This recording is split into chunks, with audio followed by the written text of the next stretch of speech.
women would say like, finally this exists in Arabic. Finally, I can read this in my mother tongue, or finally someone is saying this.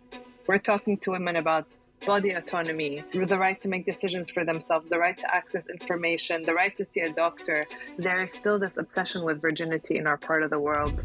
People don't know this, but historically, culturally, the Arab world actually celebrated female pleasure. We have our Kama Sutra books, our Arabic Kama Sutra books, and female pleasure was at the center of that too.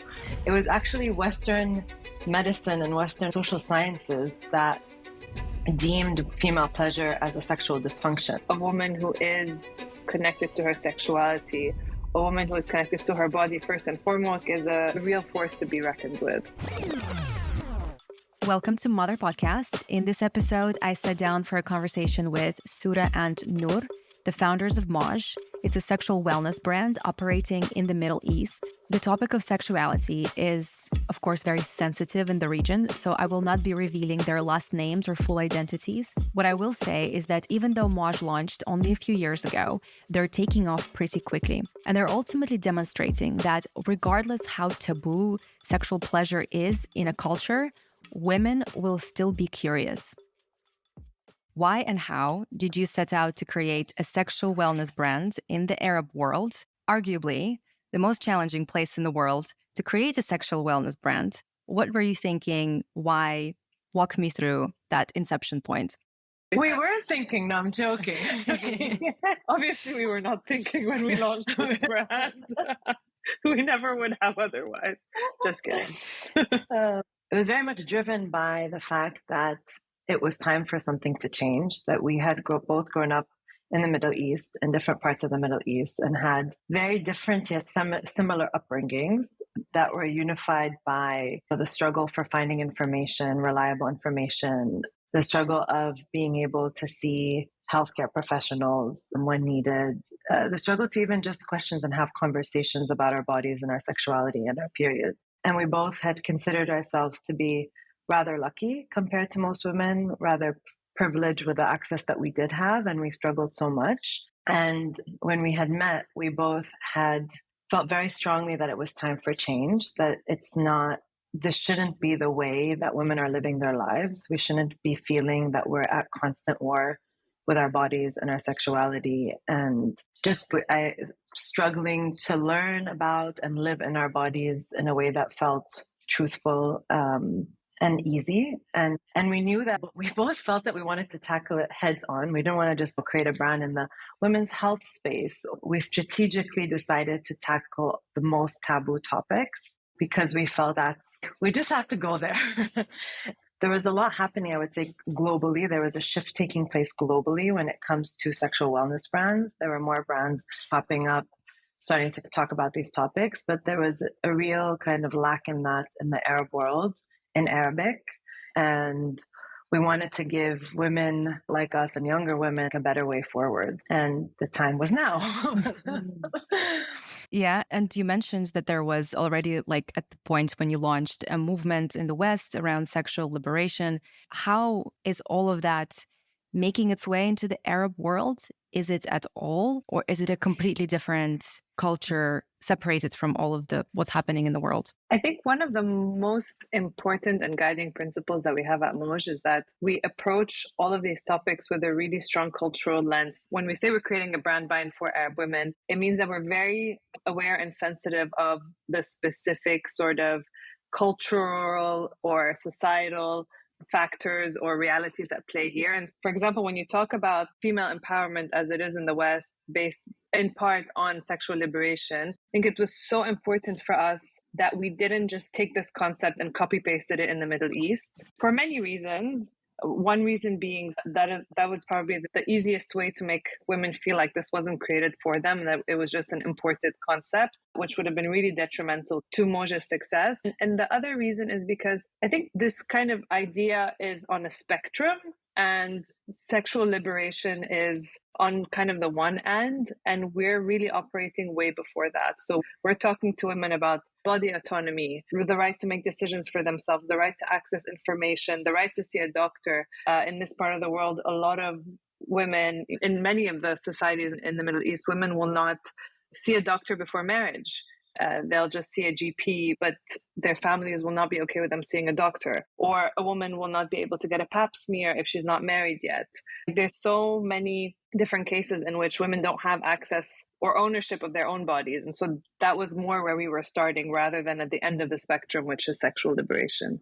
I understand. And what does Mauj mean? What does that word mean, and how does it relate to your mission as a brand? Mauj in Arabic literally means waves, but we wanted to show the connection between women's bodies and nature and how we are cyclical beings, and that just like the waves of the ocean or just like the moon tides or the ocean tides, we also have an infradian rhythm that governs us. And so we wanted to make that very clear connection. Also, waves in psychoanalysis represent sexuality and female pleasure.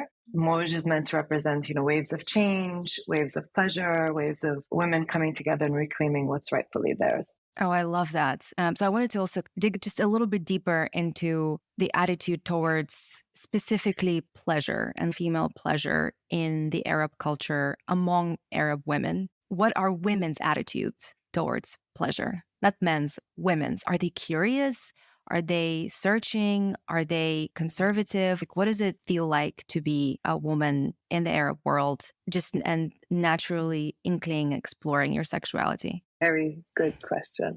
I would say that as far as women's attitude towards pleasure in this part of the world, especially when it comes to sexual pleasure, so maybe we take it back to education. Conversation around sex and pleasure is not something that is happening in many households in general. It's a conversation that's really missing from young women's lives. And then we always say women aren't talked to or taught about sex, pleasure, and then all of a sudden on their wedding night, they're supposed to flip this switch and become these sexual beings. And that's what results in really high rates of vaginismus and other similar issues. So there is a lack of conversation. There's also a lack of education in the sense that only 1 out of 22 Arab countries mandates sexual education in schools. So a lot of what you'll find is, and that's Tunisia, by the way. And so a lot of what you'll find in other countries or in schools around the region is either reproductive health classes or very kind of fear-based. You're going to get your period, it's going to hurt. If you have sex, you're going to get pregnant, and then it's going to be the end of your life. Very fear-based. And female pleasure is almost always missing from that equation. Actually, side note, I took a course with ASSET UK, which is an organization in the UK. It was a sex educator course a couple of years ago. And one of the things that surprised me that they said is that in the school curriculum in the UK, even their female pleasure is missing from the conversation. So just to say that it's a global thing, but obviously with some very specific nuances in the Middle East. So back to women's attitude to female pleasure, I think that there's a lack of conversation, there's a lack of education, but there's no lack of curiosity. It is perhaps dampened by the fact that there's so much shame and stigma around female pleasure, female sexuality, that women maybe are held back from asking, or as they explore this part of themselves, there's still that little voice in the back of our minds that said, you shouldn't be doing this is shameful, you're doing something wrong. So that's why a lot of the work that we do at Mauj is dismantling the shame, is breaking down the barriers, the psychological barriers that exist in a woman's mind.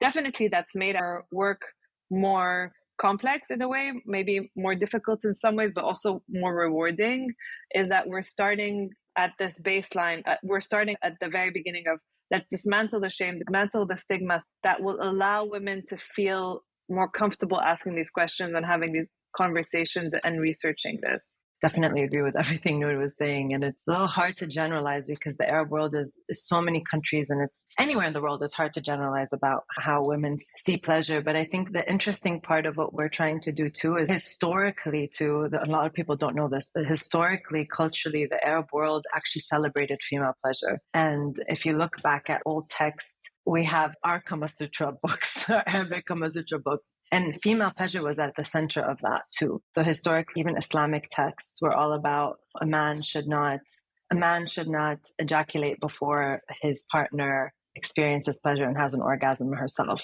And so a lot of what we do sometimes a lot of people don't know this. It was actually Western medicine and Western social sciences that deemed female pleasure as a sexual dysfunction, like hysteria and all of that. So we actually we were a bit more advanced, and then we adopted Western view of sexuality and pleasure, and that's made its way into the medical field, health field, all of that. So sometimes when we are, by our audience, it doesn't happen often, but sometimes when we are accused of westernizing things or introducing Western concepts, we like to remind our audience that actually this is true to who we are. This is true to our culture. Even the word sex in Arabic, there's, I think, 1,000 different words, synonyms for the word sex. And some of them are really beautiful, like honey in Arabic means sex. So there's a lot to uncover. There's so many layers. And I think just helping women recognize that this is actually true. It's, first of all, you're right.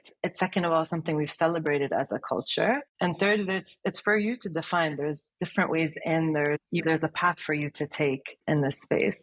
I think that's so fascinating. That's so fascinating that in a way you're bringing this back into the Arab world rather than even convincing women or men to adopt this new attitude towards sexuality. And it's so interesting that in older Islamic texts, this was like a very prominent thing. And just not a history buff, but just out of curiosity, at what point in time did that shift happen?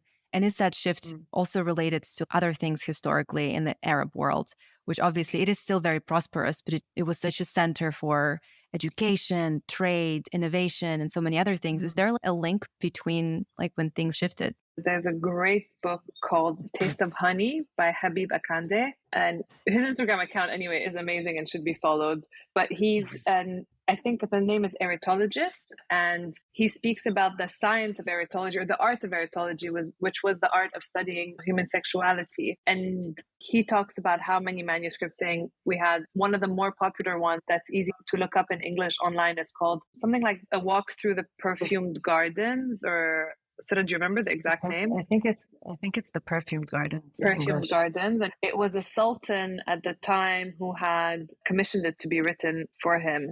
And it's basically a sex manual. And to answer your question, the way that Habib Akande sees it, or his theory, is that when Europeans started to come to the Middle East, it was around the Victorian era, or when there was like an influx of culture being imported from the West into the Middle East. It was the Victorian era, which brought with it a lot of the kind of prudish beliefs around how women should be, and that they should be prude, and that they should be a specific way. And that's when things shifted in the Middle East. That's his theory, and you can read more about it in his book. Super interesting. When digging into some of the laws in Lebanon, for example, around rape. So we have a very strange law in Lebanon that actually reprimands the rapist more if the woman is a virgin before she was raped. A virgin by, I don't know by whose, like in what way you could prove that. But if a woman's a virgin, the punishment is higher than if she's a non-virgin. And when you look into the history of that law, it actually was when the French colonized Lebanon and they introduced this kind of concept into the legal system. So from the outside, it's very easy and quick for us to kind of, even us as Arab women, we tend to stereotype and be like, oh, Arab mentality, so conservative. But a lot of what we've adopted as our own beliefs or our own legal, like parts of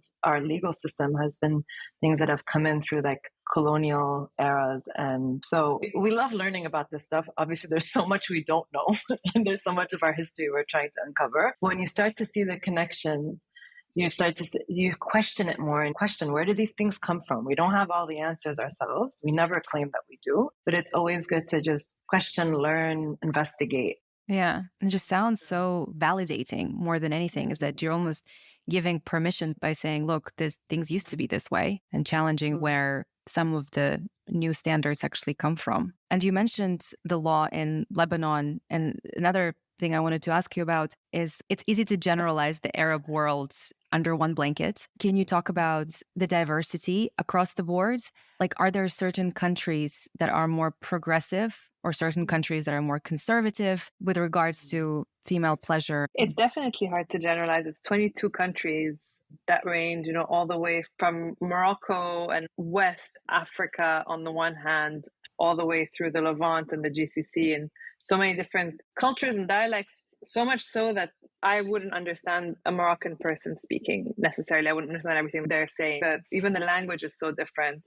Multiple religions, it's just a really very part of the world. But one thing that's always stuck with us, the one thing that seems to unite Arab women across social economic classes, across countries, across religions, etc., is the fact that we've all grown up with this shame and stigma around our bodies, our pleasures, etc.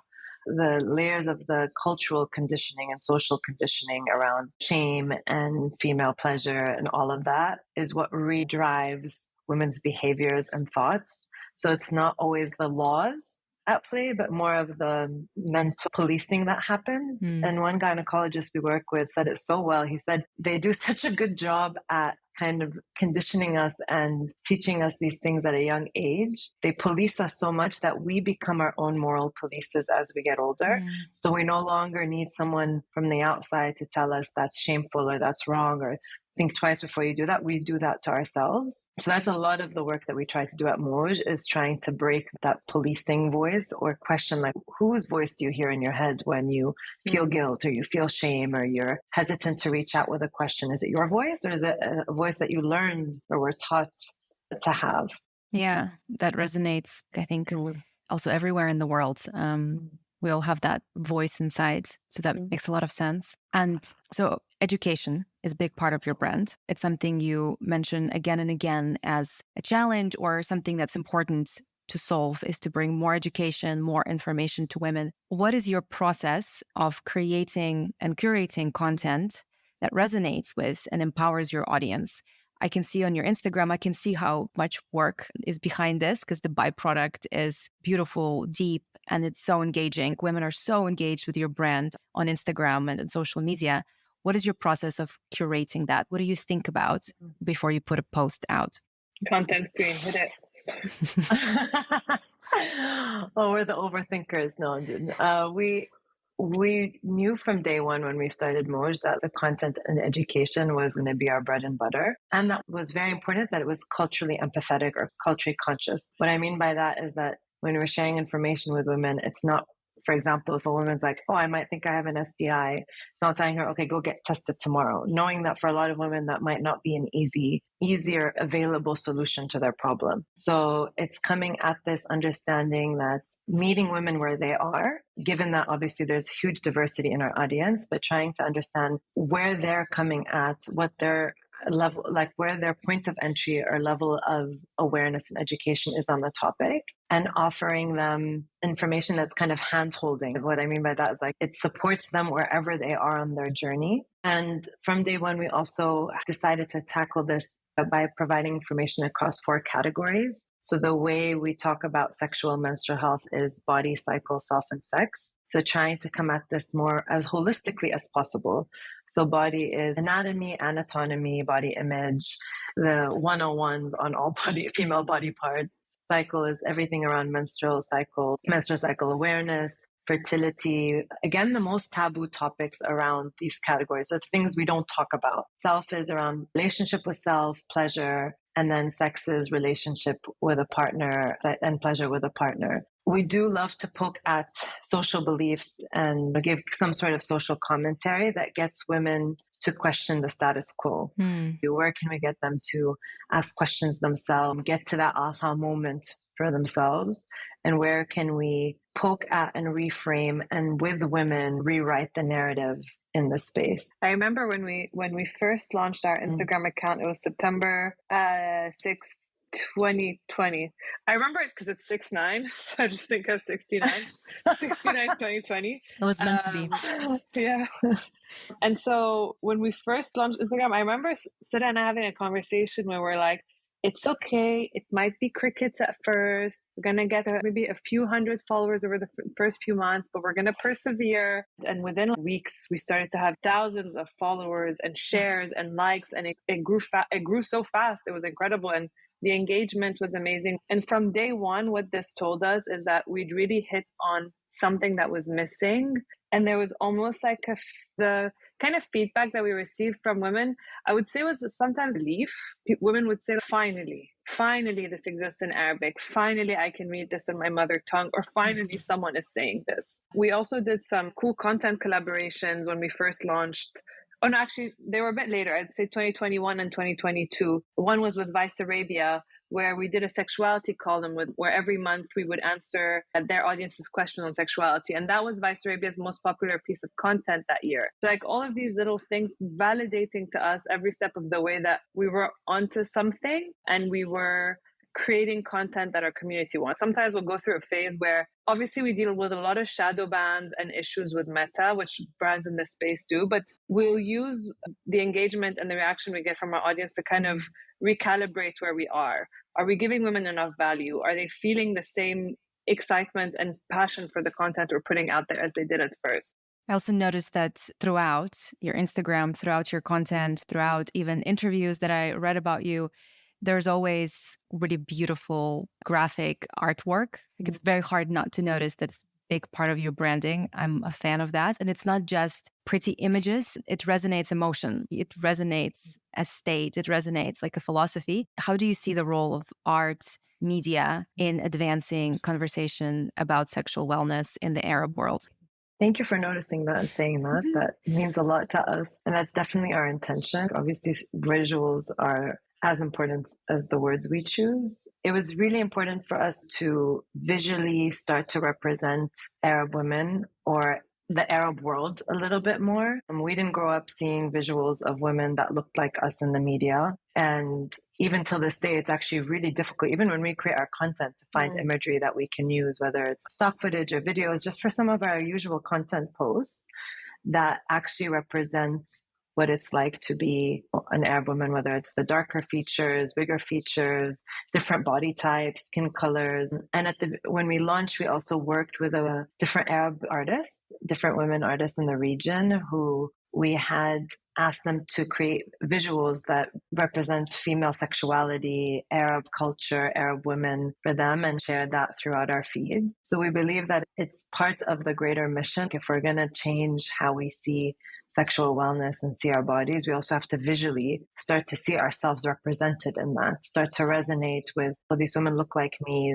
This is also, these body shapes are normal. This hairstyle, curls is a very big one amongst our team members too, where they've fought their curls their whole lives and now we're embracing them. So it's always just like small things that seem so minor, but that actually resonate so much with women and have that impact on them. Consumer of content that you're talking to these days is exposed to so much beautiful content on Instagram and TikTok, and it doesn't cut it anymore not to have a beautiful brand. And also I think having an aesthetically pleasing brand that is easy on the eye makes some of the content we're talking about more digestible, less threatening, more not so much in terms of our Instagram content, but in terms of the way that we've shot product or the way that we've thought about product packaging, etc. We like to look at the world of beauty and cosmetics and bring that aesthetic in, because that is a world that women are comfortable in. So again, it's about using visuals and these cues to create more of a comfort with the topic that we're talking about. And actually, on that note, I wanted to talk about your products and specifically start talking about your first product, Deem, which is a vibrator. Again, can you talk me through the process of design and creation of it? What considerations did you have that catered specifically to Arab women when you were designing the product?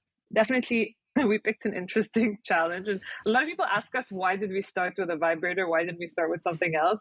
We always say, because what's more shameful than female pleasure? We launched Deem 1 in 2021. We first started to drip feed it via DM to some of our community members to gauge their comfort level with it before we went out publicly with it. And so the whole idea of Deem was to create a product that beginners would be comfortable with, women who'd never owned a pleasure product before, and that didn't feel intimidating, that could maybe pass as something else. Deem 1 is small, purple, cute, not intimidating. The most important thing for us was, the thing that was at the forefront of our minds was, how is an Arab woman going to feel when you talk to her about a vibrator when, she's been told that this is off limits to her, that her pleasure is shameful, she shouldn't even be looking at these products or thinking about these products or thinking about that part of herself. But we did a lot of hand-holding, a lot of education. We have 24-hour customer service in Arabic, for example. Not a single brand that offers pleasure products offers that to women. So we really built and geared this brand towards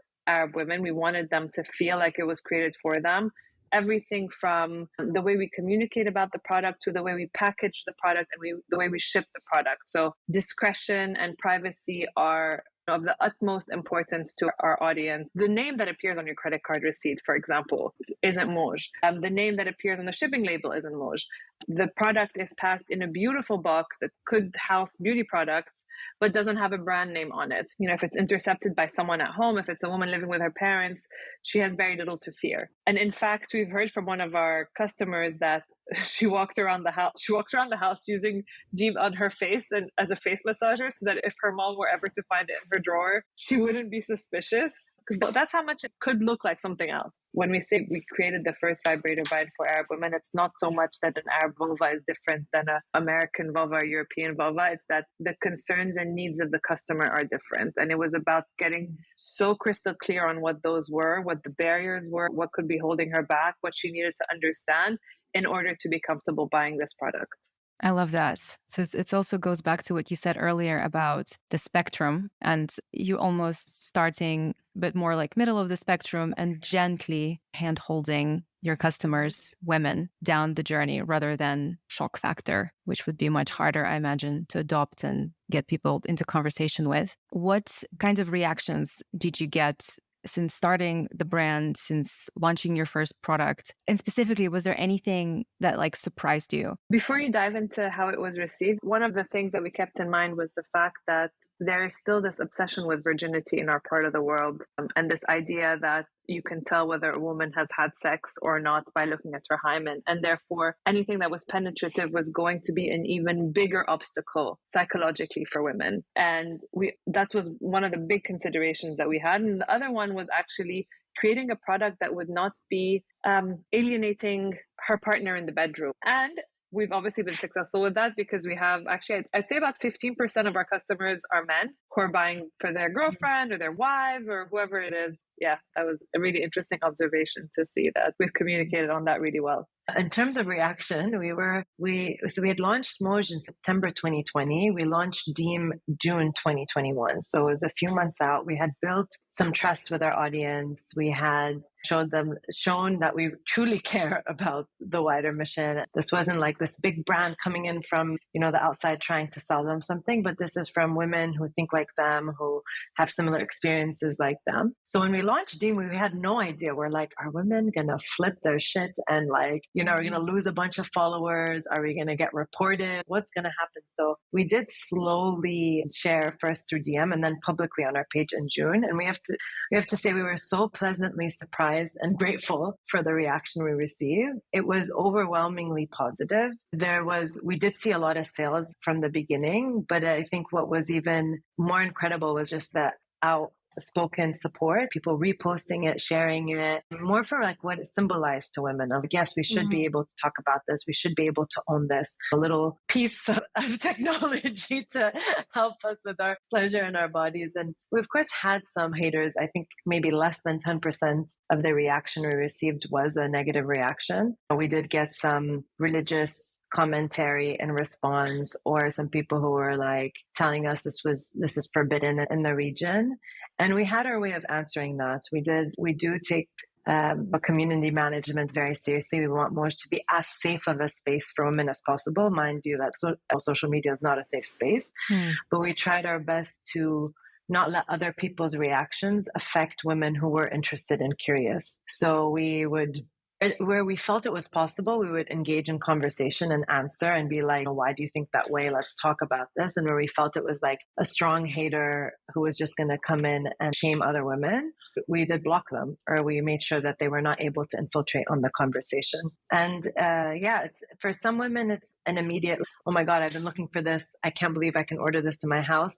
Bam, into add to cart. For other women, it's a much longer process where tell me more, or show me how I can use this, tell me that I can receive this to my house discreetly, that no one is going to find out. Again, this is private at the end of the day, and we want to ensure that we can make her feel that way. And so for these women, it's that hand holding over a few months to get them, or whenever they're ready for a purchase. Yeah, makes sense. I also love what you mentioned before about men and getting men involved. And you did this post on Instagram called, I think, Dear Dad. where you wrote letters from the Mauj team to your fathers. I absolutely loved it. I 100% teared up. And I wanted to ask, actually, I'm going to try to read one out if I can keep a straight face.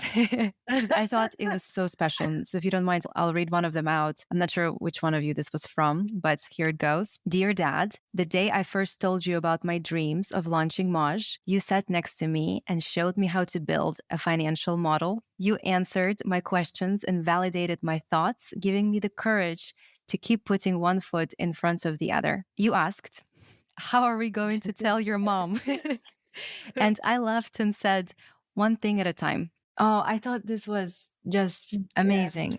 How can you talk about your... Yeah, I knew that. I don't know why I knew that was you.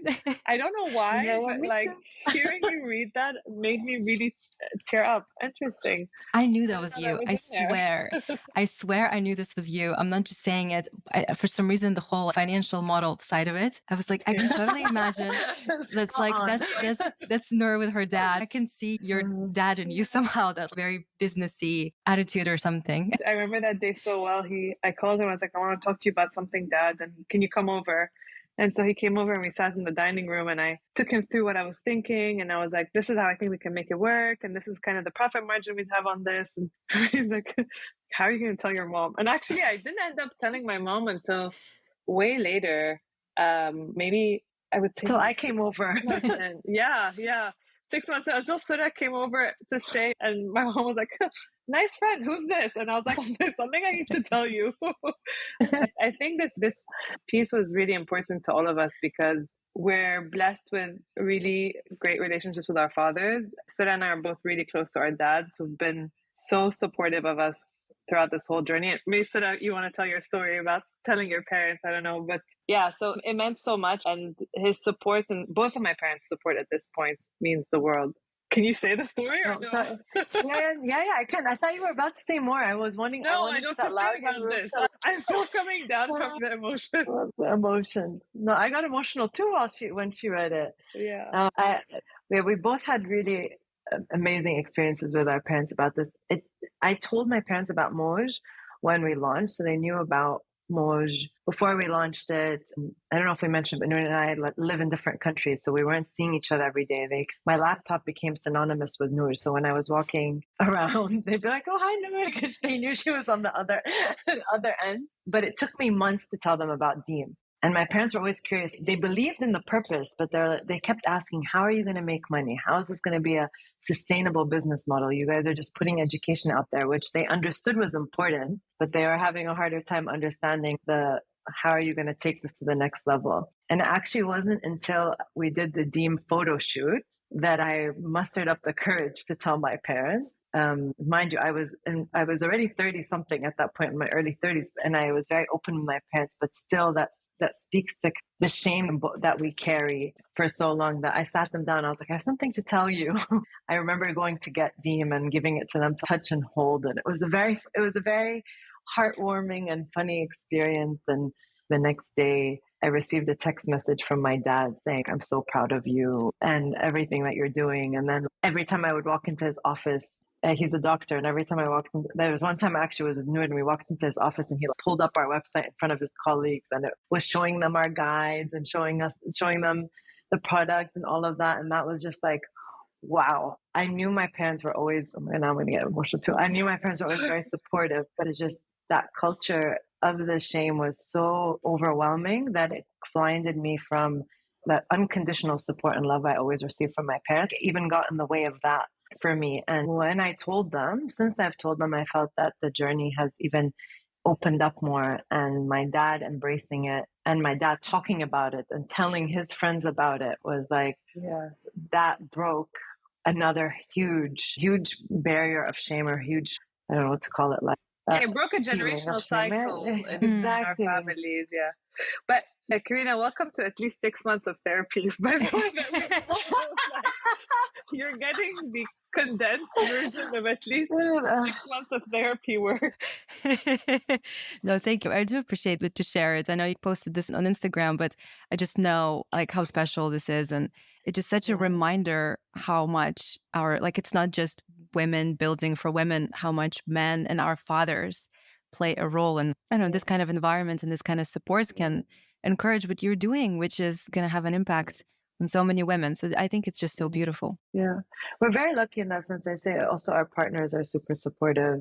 Our brothers have been, both of us have younger brothers, and probably one of our top champions who, like, especially when starting a business, all the financial modeling, all the fundraising that we've done, they've been very much, we totally believe in you. This is so important. Which is, yeah, it's like, we can't do this alone. This is not on women. If men don't join us in this, if men don't believe that there's a better way for all, it's going to be very hard to turn the tide. So it's been incredible to see it. Beautiful. So you're talking about that there's a shift happening, and it's obviously really exciting and encouraging. Is it just about sexual pleasure? So something I'm fascinated with, is there, like, if we unlock on even an individual level, if we unlock sexuality, our access to sexual pleasure, do you think there's something else that we're unlocking in ourselves? Could it be creativity, autonomy? Is it a bigger picture? Like, is unlocking sexuality in women in the Arab world, could it kick off a revolution or a movement or an effect beyond having sex and beyond the bedroom? I think our lawyers will advise us heavily against using the word revolution when it comes to talking about the Arab world. Say a mild twisted perspective. I'm joking. Fair enough. Excellent question. I would say definitely yes, because of how interwoven everything is. To access your pleasure from a place where you feel ownership of your body, you feel knowledge and autonomy and comfort within your own body. To get to that point, you have to unlock so much. Culturally, society, is that even a word? Socially, that's the word. Socially, culturally, socially. The English is not my first language. Socially, even physically, mentally, etc. So it's tied into so much that I can't imagine that it could exist in a vacuum. And then you ask, is it tied to creativity and so on? I think Sura and I both very much believe that female sexuality and creativity stem from the same source. A woman who is connected to her sexuality, a woman who is connected to her body first and foremost, and her sexuality and her pleasure as well, I think a real force to be reckoned with. I think pleasure and sex is one manifestation of women being at peace or with themselves or feeling fully embodied and like coming home to ourselves. When we started to explain why this is important, like why sexual wellness is important beyond the obvious, like, unintended, like lowering the chances of pregnancy and abortion and all of these things. But on a micro, which leads to a macro level, it's women being comfortable with themselves and women feeling comfortable in their own skin and feeling that they have a voice, that they can speak up. And that how that actually manifests in day-to-day life allows women to actually take bigger roles in everything that they do in society at large. And I think that's sometimes the hardest thing to explain, because we take sexual wellness and sexual health at face value. And sex and pleasure, of course, are so important, but they're just one aspect. We deem success at Mauj as being able to help women find that within themselves, come back to themselves, feel a sense of home within themselves, to be able to show up as they truly want to show up in different aspects of their lives. I love that. And I think it's exactly why it's so important what you're doing, again, especially in the Arab world, especially in a culture that has been so conservative and taboo about this. Because I feel like when you succeed and when you push the needle forward, it's not just about sexual pleasure. It could 100%. Unleash women's entrepreneurial creativity, political creativity. Yeah, it could change the region. It could really change the region. I believe that. Yeah, exactly. Because I always find this also interesting about the Arab world is women do play such a big role in the family household. I don't know if you'd agree, but I feel like grandmothers and mothers are the ones who make a lot of the decisions in the household, and they're very highly respected. Socially, they are given great regard. I think when it comes to more of a public role and we talk about this a lot, in an attempt to protect women in an attempt to say, like, we highly regard you and we want to protect you. Very big double-edged sword. There's a lot of also manipulation and control that comes with it. And I think sometimes the lines get blurred there, and an attempt to protect you, I'm going to shield you and I'm going to do, but it's a way to control women. So helping women and men also realize how detrimental that is to a woman's mental health, physical health, and existence, and helping shift that it's a big undertaking, but it's in the small, and it's in the small moments. And yeah, I totally agree with what you're saying, Karina, about there's a much bigger role for women to play in our societies. It's getting them to recognize that and getting them to realize that potential. Yeah. For anyone listening that wants to make a difference in sexual wellness, or is building a brand, or is doing advocacy around the topic in societies, cultures that are more conservative, whether it's religion or something else that's making sexuality for women specifically, and maybe for men, super taboo, what top advice would you give them in persevering and in building a brand or in changing the narrative? Good question. I see your wheels turning, Nuri, so I'll let you go first. So I think the first thing that came to mind was to meet your audience where they are, or to meet people where they are. I would advise against trying to just replicate things that have worked in the West here, or content that's worked in the West here, and to really come at this from a culturally relevant lens, which we've spoken about a lot. Be connected to your community. Don't underestimate that. Know who you're talking to inside out. Know their psychology, their blocks, their fears. Understand why they're having a negative reaction to something. The words to use, the words not to use. We spend so much time getting so intimately familiar with our community that at this point, we understand how to coax them forward, how to guide them and handhold them forward on this journey. So I think that would be like my number one piece of advice. Yeah, I totally agree. Yeah, that's one thing we actually didn't touch on, but when we first started, we couldn't keep up with the number of DMs we would receive on Instagram. Women so wanted someone to speak to or somewhere to go. 90% of the messages we receive are just wanting to be heard, wanting to be validated by someone that I'm normal, that nothing's wrong with me. They're not actually what we thought we'd be receiving, which would be like a lot of very medical questions. So to Noor's point, it's like listening to your audience. What are they telling you? What are they asking you? What do they want more of?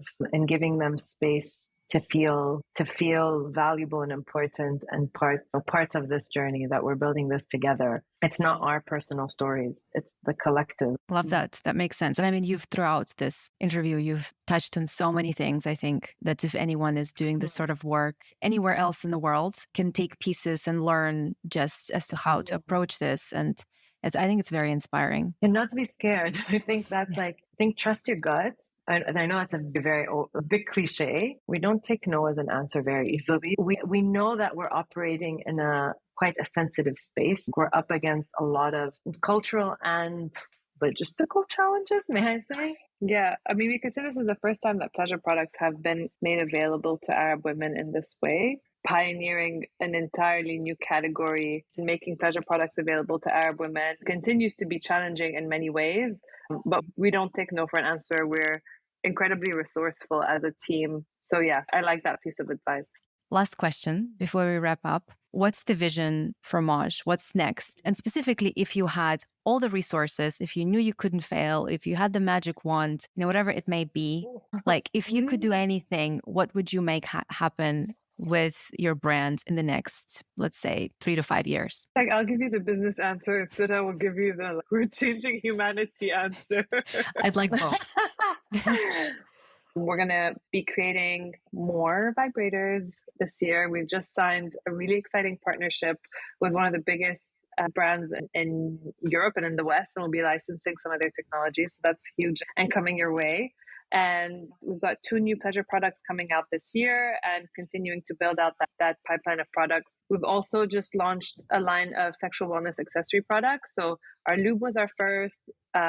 We've got an amazing pleasure oil coming out, and then a few more products coming out after that. And these products are very much built according to the same principles as our vibrator, which is that they're buying for women. So they're always better for you ingredients, pH balanced, etc. And they also take into account Arab women's need for discretion. So for instance, we heard from our community that when they buy lubricant, they'll take it home and they'll scrape the label off if they live with family or something like that. So what we did for them is an easily peelable label. So just like little tweaks here and there that tell women, like, this is made for you, we hear you, we see you, and we know where you are. So obviously continuing to create our products is a really big focus. We're also exploring new avenues for retail and distribution, especially for our sexual wellness accessory products. So we always say we want to see them, in the Middle East, at least, like in a lot of countries here, if you want to buy condoms or lubes, you have to go and buy them from the men's shelves. So they're next to the razor blades and the shaving creams. And that sends a message to women that sex, sexual health, protection, all of these things are considerations for men. They're things that are just for men. But we really want to see a brand that sits on shelves next to your period products and your other intimate products, and that tells women you have a right to sexuality, you have a right to your body, you have a right to protecting yourself. It's a lofty mission, but I think it's really something that is very dear to me. And I think when we get there, when the day comes where we have all of our products sitting on shelves next to other women's brands, that'll be like an incredible day. And then lastly, we're currently building out our community offering. So watch this space, but we're building out a tech product that helps women connect to each other, to the team, and to experts around their sexual and reproductive health. Thank you for this. It's been a while since we've got to take a step back and reflect and answer questions about Mauj and what we're doing. I always find that it remotivates me and it reminds me of how grateful I am to get to have Noor as my partner and get to do this. What a blessing. Right. Really. So thank you. Thank you for this opportunity. No, thank you. Thank you for agreeing to do this. I know there's kind of had to be mindful of different topics. And thank you. And I honestly, ever since I heard about your brand and ever since I opened your website and your Instagram for the first time, I just had a feeling that what you're doing is really special. And like we talked about, it just goes way beyond sexual pleasure. And it's just something that has the potential of changing how women show up in the Arab world. That's the reason why I was like, oh, these girls, I want to get them on the show. I want to talk to them. But thank you. Thank you for everything. Thank you so much for this platform and for the support that you show founders in this space. Honestly, it's invaluable. If you enjoyed this conversation, check out Mauj on social media. I'm going to include all the links in the show notes. If you enjoyed this episode, subscribe to Mother Podcast on your favorite podcast app. There are more episodes coming next week.